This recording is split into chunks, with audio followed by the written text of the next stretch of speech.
Para estos años, 370, 390 de nuestra era, la ciudad más grande, una de las más grandes, no solo de América, sino del mundo, era Teotihuacán.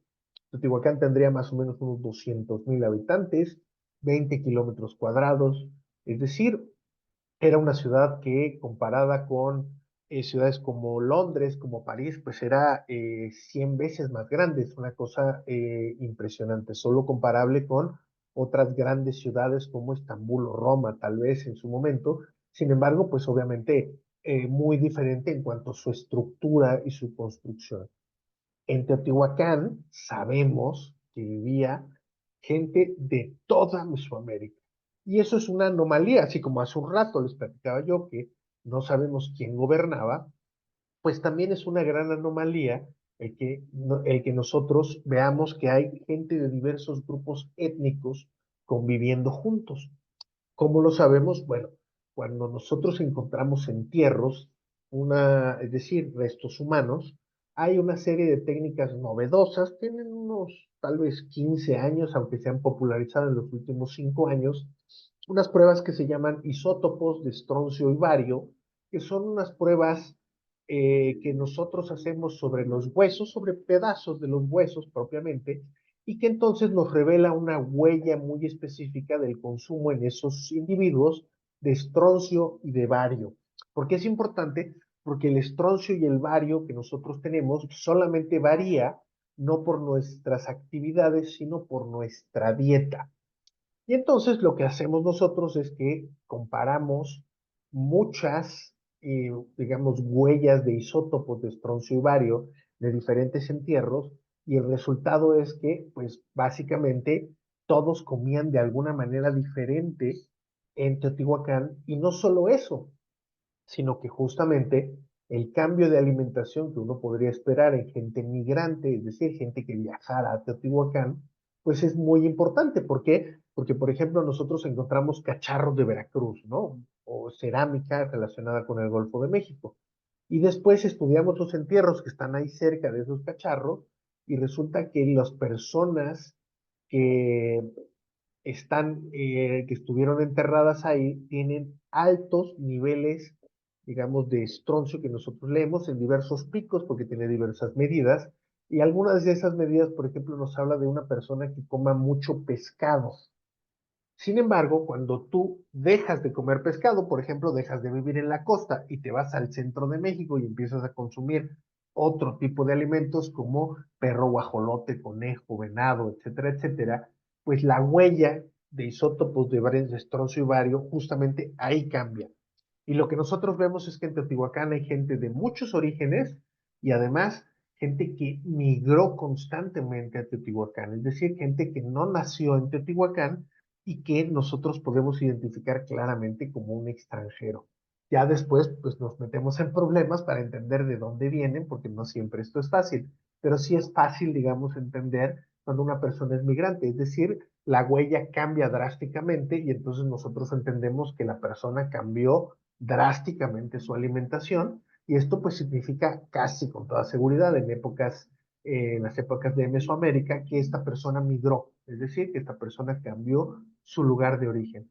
Por lo tanto, Teotihuacán tiene una gran cantidad de anomalías, pero una de ellas nos puede ayudar a entender, es decir, Teotihuacán era como la Nueva York de Mesoamérica, recibía extranjeros siempre, y siempre encontramos a estos extranjeros. Los hacía vivir en un modo de vida muy teotihuacano, pero no nos queda la menor duda de que estos personajes son extranjeros por los huesos y por sus materiales, es decir, por las cosas que dejaron en las casas. Y esto lo hace una historia bastante interesante. ¿Qué es lo que nosotros vamos a ver? Pues bueno, que el mundo teotihuacano entonces es muchísimo más grande de lo que nosotros podríamos haber esperado en muchos sentidos. Teotihuacán está aquí donde está el número 9 que ustedes ven en su mapa, pero digamos, el área donde uno encuentra casas con arquitectura teotihuacana es la Café, que es básicamente el Estado de México, el Distrito Federal, bueno, la Ciudad de México, parte de Morelos, parte de Tlaxcala y partes muy, muy, muy marginales de Michoacán y de Puebla. Bueno, pues la zona verde es donde hemos encontrado no arquitectura, pero sí cacharros de Teotihuacán, es decir, cerámica que sabemos que se hacía y se consumía en Teotihuacán. Y entonces vemos la mitad del estado de Guerrero, la mitad de Oaxaca, buena parte de Veracruz, buena parte de Puebla, buena parte de Chiapas y se adentra hasta esta zona que nosotros entendemos es el Petén, es decir, la zona de los valles centrales de Guatemala, es decir, la zona montañosa, y un poquito más arriba la zona de el Petén. Muchos mapas, como este que usé yo a propósito, no vienen, no marcan específicamente todavía esa influencia teotihuacana en el Petén, porque como les digo, es una historia que se ha ido desarrollando en las últimas 2 o 3 décadas y que ahorita está en explosión por una serie de hallazgos de los que les voy a platicar en un momentito. Lo que nosotros entonces vemos es que los teotihuacanos no solo es una ciudad gigantesca, muy poblada, sino que además recibe extranjeros prácticamente de todas estas naciones de la antigua Mesoamérica. Y esto es muy grande. Esto es más grande, es más territorio que, por ejemplo, el Imperio Azteca. Pero esto, insisto, es una influencia económica, no es un área netamente controlada. ¿Por qué? Porque nosotros vemos parte de estos cacharros, de estos objetos teotihuacanos, pero poca evidencia, aunque sí la existe, de su presencia física en estos lugares, y esto pues nos llama mucho la atención. Quiere decir que eran muy influyentes y que no necesitaban viajar tan lejos porque sus productos son los que viajaban lejos, su nombre es el que viajaba lejos, y todo el mundo quería ir a esta ciudad, a este lugar en el centro de Mesoamérica, en el centro norte de Mesoamérica, este lugar que además, pues ustedes se pueden imaginar, increíblemente mitológico, ¿no? Cerca de un gran lago, cerca de grandes volcanes, tierras fértiles, era una zona pues paradisíaca en muchos sentidos, el lago de México. Teotihuacán pues controlaba esa región, pero como insisto en este caso, muchas otras regiones, lo cual es fundamental para nuestra historia. ¿Por qué? Porque, por ejemplo, se excavó el interior de la pirámide de la Luna en el año 2000. Un equipo de arqueólogos mexicanos y japoneses se metieron hasta adentro, ahora sí que hasta la cocina, y encontraron joyitas como esta, que es una figurita que nosotros le decimos vulgarmente el Buda de Teotihuacán. Ustedes aquí abajo pueden ver, esto es una escala que mide 10 centímetros. Es decir, es una figurita que mide más o menos unos 13 centímetros por 15 centímetros. Es chiquitita. Pero lo que ustedes pueden ver es, está elaborada en piedra verde. Ya se hicieron estos estudios y esta piedra verde en especial es lo que se conoce como jade imperial. El jade imperial es el jade que proviene específicamente del valle del río Motagua en Guatemala. Es decir, estas piedras provienen de la mera, mera zona maya, todavía bastante más lejos que Tikal. Y esto es pues muy interesante porque además la figura tiene algo que los teotihuacanos no hacían, que es representar a una persona con las piernas en flor de loto. Eso prácticamente no existe en el arte teotihuacano y sí existe mucho para los gobernantes o las personas de poder en el área maya. Por lo tanto, se cree, dado el contexto en el que se encontraron estos objetos, que están asociados con individuos mayas. Es este entierro, el entierro 5C, aunque hay otros, donde el individuo tiene todo esto que ustedes ven de colores verduzcos, son piedras verdes, y las que son más verdes son jades imperiales, y todas estas piedras y todos estos adornos estaban acompañando a este individuo que está también, fue enterrado con las piernas cruzadas. Este individuo, cuando se estudian los huesos, pues queda claro de que proviene del sureste de México, del sureste lejano, no de Michoacán, digo, no de Oaxaca, perdón, sino del sureste lejano. Es decir, este es un individuo maya que se enterró en el año 400 aproximadamente al interior de la pirámide de la Luna durante una de sus múltiples reconstrucciones. ¿Qué quiere decir? Pues que evidentemente había gente maya en Teotihuacán. Pero esto, insisto, nos vamos dando cuenta ya con muchísima más claridad a principios de este siglo. Y entonces el arqueólogo japonés que justamente hizo las excavaciones en la pirámide de la Luna, ahora, en este momento, está desarrollando un proyecto que se llama Plaza de las Columnas, donde hay una amplia evidencia de objetos que tienen estilos mayas. Por ejemplo, esto es un fragmento de pintura mural, estos son fragmentos de cerámica, pero este tipo de pintura mural no es teotihuacano. Hay miles, miles literalmente, de fragmentos de pintura mural teotihuacana y ninguno es parecido a esto. En cuanto a las formas, la estructura, es decir, y estos son fragmentos. Quiere decir o se interpreta de acuerdo con los investigadores mayistas que esto probablemente forma parte de un mural que estaba representando gente maya y que probablemente fue pintado por personas mayas. Ustedes ven aquí un personaje sentado, aquí se ve la orejita, se le ve el color carne, el brazo, el collar, la cara. Sin embargo, pues son solo fragmentos, como todo esto que estamos encontrando. ¿Qué sucede? Vean por ustedes, este es un fragmento de cerámica que tiene representaciones que son, digamos, iconográficamente totalmente mayas. ¿Qué sucede? Pues que entonces en el centro de la ciudad de Teotihuacán vivían personas mayas. No son cautivos porque están usando sus productos, sino que son invitados, embajadores, gobernantes, todavía no podemos discernir exactamente qué son, pero hay personas de origen maya viviendo en Teotihuacán, así como hay del Golfo de México, de Michoacán, del norte del país, de Oaxaca y de muchas otras regiones. Sin embargo, la historia relacionada con la presencia maya pues era bastante más limitada porque en la zona maya está a más del doble de la distancia de la que está puntos muy lejanos, como podrían ser, por ejemplo, Monte Albán. De Teotihuacán a Monte Albán hay aproximadamente unos 450 kilómetros, lo cual a pie es una cantidad muy, muy importante de días caminando. Pues ahora imagínense las expediciones para irse más de 1000 kilómetros hacia el sureste y llegar a grandes ciudades y además conquistarlas, lo cual pues todavía lo hace más llamativo.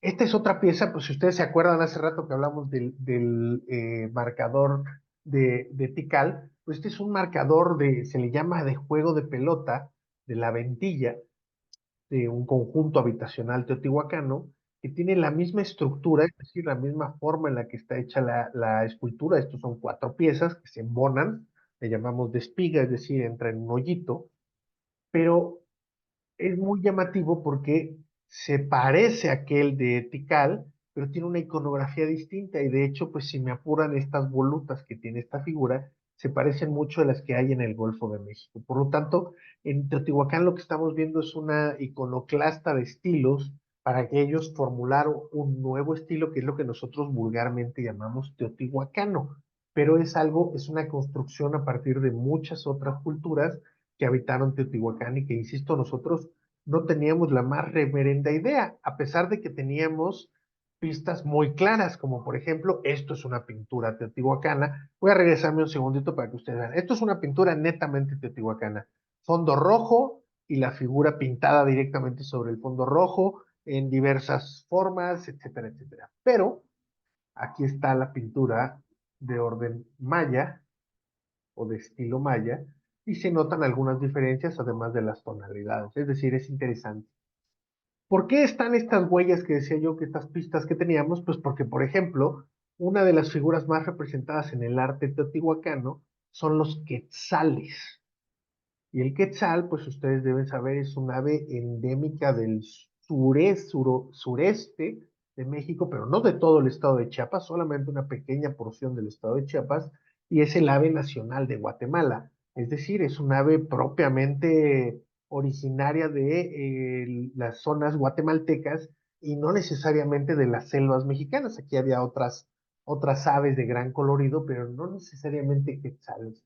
Entonces, nosotros ya habíamos visto y conocemos estos quetzales hace más de 80 años de la pintura mural teotihuacana, pero nos estábamos resistiendo de alguna manera a poderlos asociar directamente con la presencia de los mayas o una presencia más activa de la población maya y de la política maya en Teotihuacán. Así que justamente lo que nosotros estamos viendo es que en Teotihuacán hay una presencia importante de individuos y no nada más como en Tikal tenemos la presencia de búho lanzadardos ya por nombre, ya por hechos específicos, y entonces vemos una interacción que tiene que haber sido muchísimo más compleja de lo que nosotros los arqueólogos hemos entendido hasta este momento. ¿Por qué sucede esta historia o por qué es importante esta historia? Porque justamente Tikal, digamos, este gran reino del Petén guatemalteco, lo que tiene es que en ese momento, cerca del año 400, está viviendo en una época de gran competencia con muchas otras entidades políticas.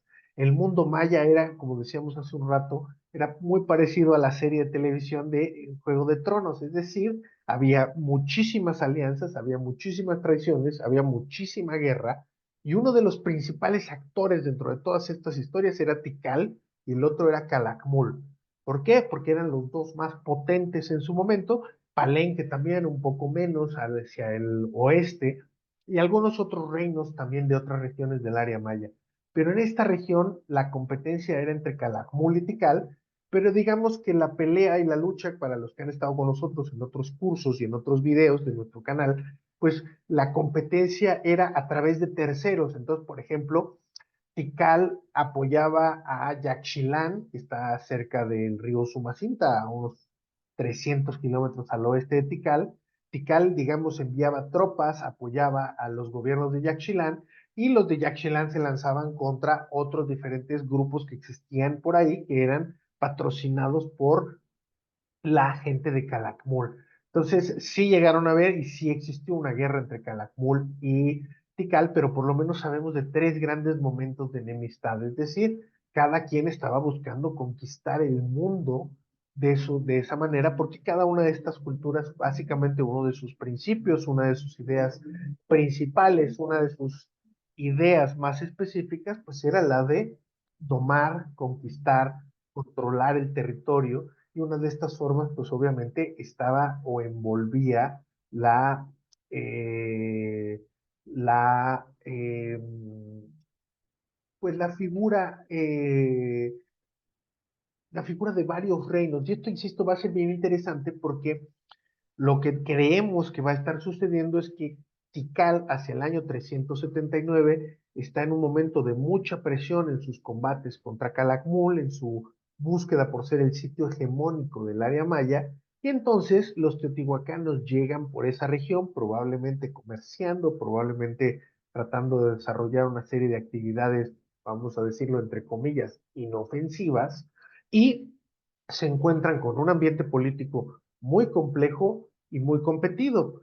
¿Qué sucede? Pues que ellos deciden que pueden tomar control de esas situaciones o sacar ventaja, por ejemplo, eliminando a el rey de Tikal, que como les decía hace un rato es eh, Garra de Jaguar, y que es un personaje que el mismo día que él muere es el ascenso de los personajes teotihuacanos en Tikal.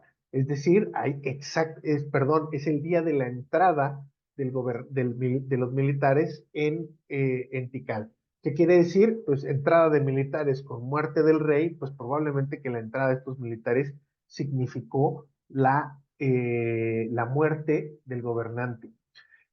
Pero vamos todavía más lejos, y esto es lo que insisto que es interesantísimo del mundo maya, y por eso le gusta tanto a muchas personas la arqueología de los mayas y la historia de los mayas.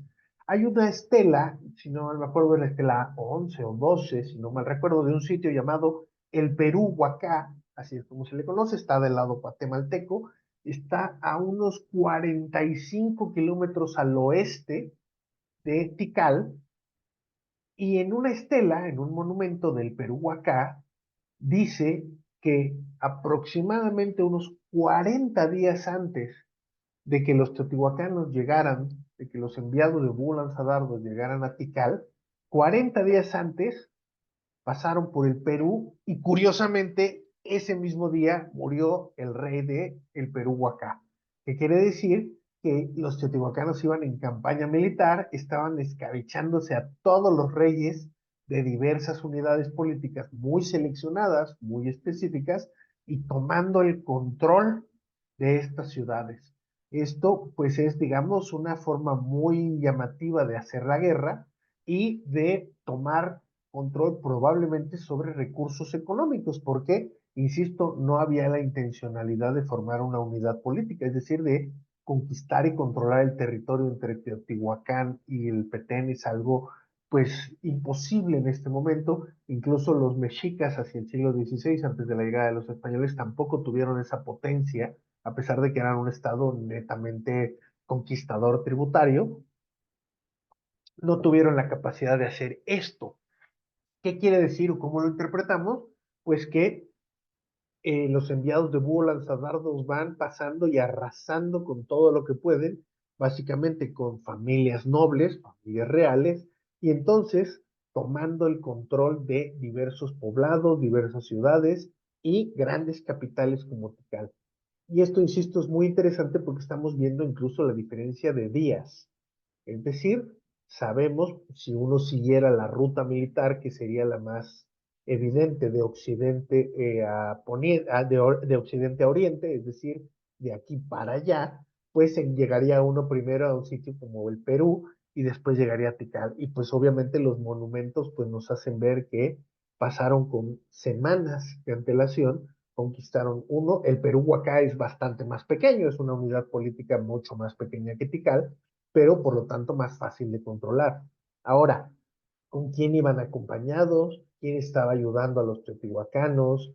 ¿Quiénes eran los patrocinadores de ese viaje? Porque pues obviamente eh, lo que sabemos de la genealogía de los reyes mayas es que se mezclaban mucho buscando a partir de alianzas matrimoniales tener diversas conquistas a través de las diferentes generaciones, es decir, tu hijo, si tú te casas con una señora de otra unidad política opuesta, pues tu hijo, depende cómo lo manejes, pues va a ser gobernante de tu reino y el de tu esposa.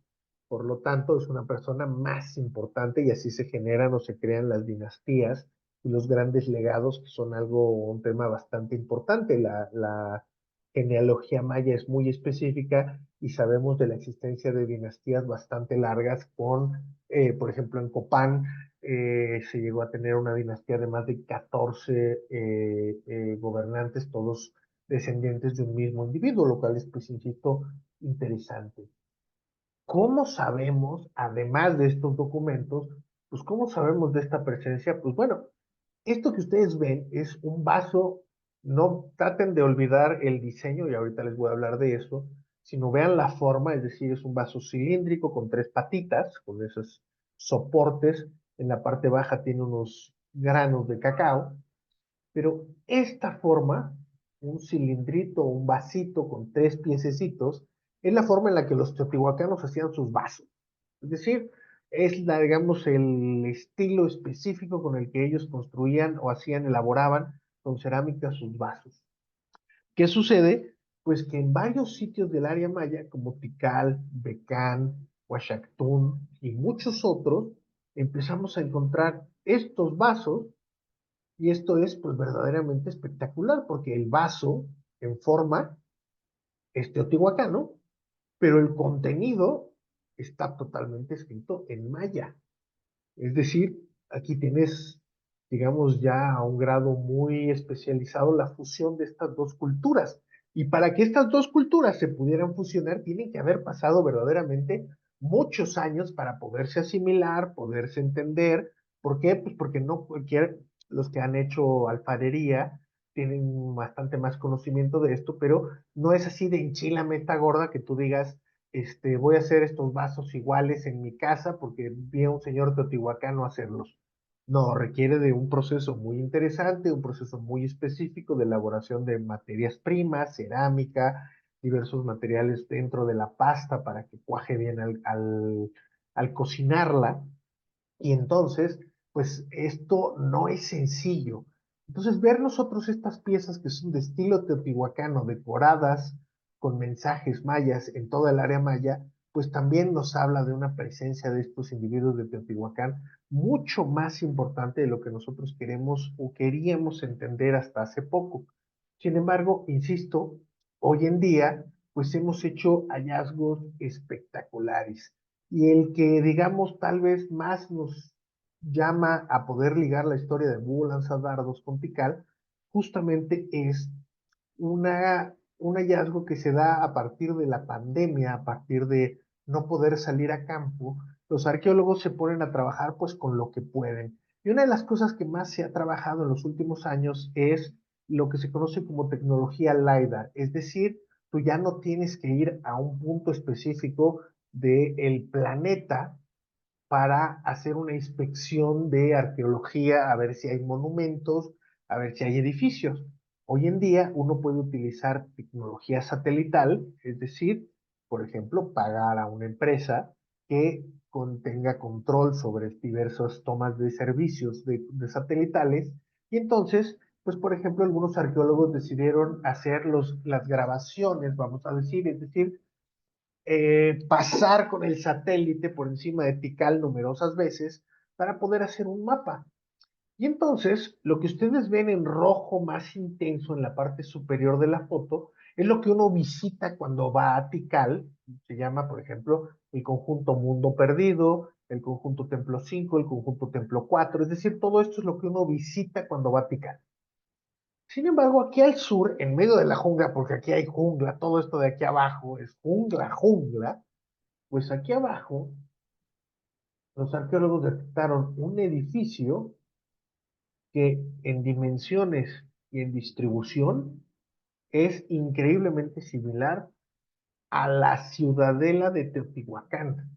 Es decir, a este gran edificio que está, cuando uno llega en coche a Teotihuacán, que está en la puerta uno, que es este gran edificio que tiene adentro el templo de la serpiente emplumada y muchas otras cosas, pues hay un edificio de dimensiones muy similares y estructura muy similar en el mundo, digamos, en la parte no explorada de Tikal.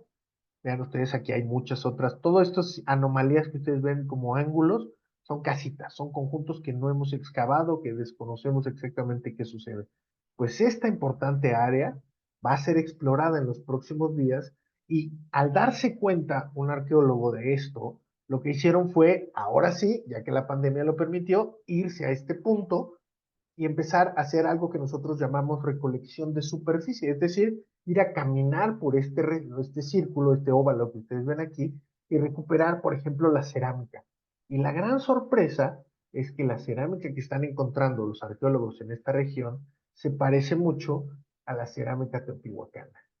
Entonces, aquí o vivieron teotihuacanos o vivió gente que se quería parecer a los teotihuacanos o que usaba objetos teotihuacanos. Y esto es algo increíble para el mundo maya, porque como les decía yo hace un rato, en Teotihuacán es normal que haya gente de muchos lugares.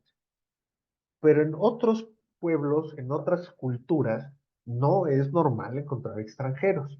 Hay una diferenciación étnica muy, muy, muy significativa y muy importante, y esto es lo que nos llama ahora la atención. ¿Qué sucede? Pues que vamos durante los próximos 10 o 15 años, porque esto es gigantesco, va a haber que desarrollar un gran proyecto arqueológico para poder investigar este edificio y ver si de verdad se parece a la ciudadela, y ahora sí que necesitamos empezar a revelar nos vamos a plantear problemáticas muy interesantes como qué fue primero el huevo o la gallina, ¿no? Si la ciudadela de Teotihuacán es anterior a este edificio de Tikal o este edificio de Tikal es anterior.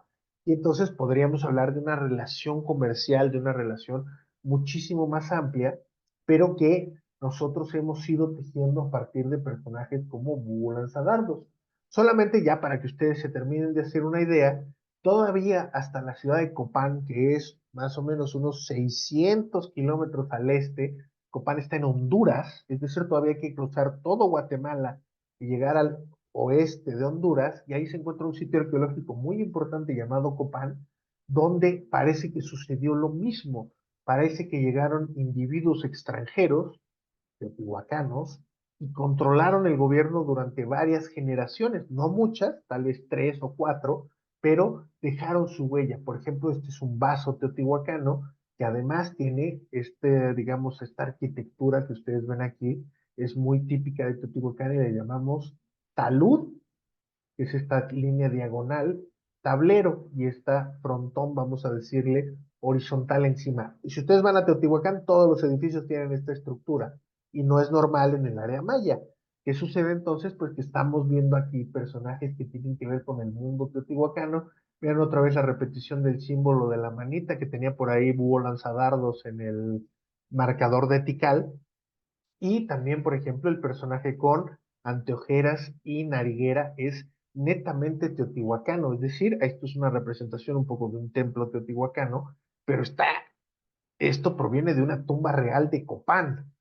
Quiere decir que alguna vez algún rey de Copán o se creía teotihuacano, o era teotihuacano, o le gustaba muchísimo lo teotihuacano porque se mandó a enterrar a sí mismo con objetos provenientes de Teotihuacán. Pero esto a nosotros pues nos eleva una gran cantidad de preguntas que esperamos en los próximos años, en las próximas décadas, la arqueología es mucho más lenta de lo que nosotros quisiéramos, pues podamos ir superando estas dudas y poder ir encontrando nuevas respuestas, nuevas ideas que nos ayuden a explicarnos cómo es que un gran guerrero como Búho Lanzadardos pudo, no él, sino enviar a sus militares a conquistar a su nombre, porque obviamente lo que persiste en la historia es en el área maya, en Tikal, pues la presencia de un individuo que se llamaba Búho Lanzadardos y que, como ustedes ya habrán dilucidado a partir de esta charla, jamás puso un pie en el área maya, mandó conquistarla, y entonces esto nos llama mucho la atención porque nos hace pensar por qué no fue, era tan fácil para los teotihuacanos gobernar a los mayas, o hay otro tipo de relaciones que nosotros todavía no podemos entender a partir de los objetos. Una solución, digamos, muy pacífica al respecto podría ser la presencia de matrimonios por conveniencia entre las élites mayas y las élites teotihuacanas. Esto es muy probable que haya pasado, pero no tenemos grandes evidencias más que las entronizaciones de los hijos y nietos de Búho Lanzadardos. Sin embargo, en el documento, un detalle interesante es que, por ejemplo, la Estela 31, el nieto de Búho Lanzadardos, él no dice quién es su mamá ni quién es su abuela, es decir, de dónde provienen. Por lo tanto, no sabemos si es un invasor o es, voy a decirlo en un término muy popular, o si es un junior extranjero que viene a gobernar a otra región. Si fuera un hijo de gobernantes de Tikal, de mujeres importantes de Tikal y gobernantes teotihuacanos, pues estaríamos hablando totalmente de un junior, de un perurris, y sería muy normal verlo como entronizado como gobernante. Sin embargo, si la acción fue a través de la guerra, la historia podría haber sido bastante más sangrienta y bastante más difícil. Es decir, fue una conquista o una invasión militar y entonces lo que él está haciendo es colocar a su familia como gobernante, pero no tiene que ver con un proceso propiamente amistoso familiar, sino con un tema de guerra. Esperamos, ustedes bien deben saber, todavía hay cientos de monumentos en los sitios mayas que nosotros todavía podemos recuperar y que entonces pues esperamos que algunos de estos documentos nos digan, literalmente necesitamos leerlos para, lo cual es bien padre de los mayas, para poder interpretar el pasado. Hasta ahora, pues esta historia, insisto, es la de Búho Lanzadardos, que como les digo, es totalmente espectacular porque es un personaje que no vivió en Tikal, pero que en Tikal es reconocido como el gobernante, a tal grado que sus hijos son los siguientes gobernantes de las dinastías de Tikal, hasta que no muy tarde, la tercera o cuarta generación, si no mal recuerdo, es decir, los bisnietos de Búho Lanzadardos, los echaron los nobles de Tikal y entonces reinstauraron otro orden y todo volvió a ser, digamos, como antes, toda la estética volvió a ser maya y no volvemos a ver a un personaje vestido de extranjero en la historia del mundo maya. Parece que aprendieron su lección o eso creemos que haya sucedido, pero eso, insisto, lo iremos sabiendo y aprendiendo en futuros hallazgos y futuras clases que esperamos nosotros poder dar con ustedes en un futuro. Por lo pronto, nosotros hasta aquí hemos llegado, pero queremos invitarlos a nuestra próxima aventura, a nuestra siguiente curso, que será justamente sobre la guerra, y hablaremos por ahí un poco más de este importante personaje de Búho Lanzadardo, que se llama Ecos de Batalla, Mesoamérica a través de sus artefactos de guerra, donde hablaremos de algunas historias de violencia, de guerra, de invasión, de conquista y tributo, de cautivos también, que sucedieron en el mundo mesoamericano, pero que nosotros podemos identificar claramente a través de ciertos objetos. Por ejemplo, analizaremos las famosísimas estelas de Toniná, donde vemos, como en el caso de la figura que ven ustedes aquí abajo, cautivos muy importantes, conquistados, donde vemos además en los documentos quién los conquista, cuándo son tomados como prisioneros e incluso a veces cuándo son ejecutados, lo cual es muy interesante. Pero también hablaremos sobre el armamento, sobre el concepto de la guerra, sobre digamos, la filosofía de los guerreros, que es toda una temática muy interesante, y pues esperamos poderlos ver los próximos 5, 12 y 19 de marzo, los martes por la noche, empezando la próxima semana. Y si ustedes tienen alguna duda o comentario al respecto, pues a través de nuestras redes sociales, WhatsApp, Facebook, Twitter, Instagram, pues nos pueden seguir y nosotros les podemos dar información más específica sobre este curso. Así que nos esperamos para la próxima semana para aprender sobre los ecos de batalla y Mesoamérica a través de sus artefactos de guerra con arqueología de bolsillo y profesor Panda. Por lo pronto,